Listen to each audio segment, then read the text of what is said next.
Siyempre alam naman natin yan. Yung pagpalit, yung pag-rotate ng tao, hindi lang namin na di lang nagampanan yung ano, yung di lang namin na-maintain yung effort na nagawa namin ng third. So, bawi lang. Alam naman natin yung Ginebra talagang matatalino lahat yan. Alam mo yun, ah, yung depensa nila nandun talaga. So, hirap kami makabalik. So, kailangan namin bumawi next game. So, yun, kailangan lang namin ulit mag-ensayo bukas. Panoorin yung mga adjustment namin para bukas. And, ayun, bawi sa Sunday. Di pa naman tapos yung laban. Pag-asa pa.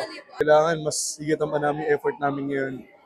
Kinulang pa kami, kailangan namin magtrabaho pa bukas, alamin yung mga pagkakamali namin. So, pagdating ng sa Sunday, makabawi kami.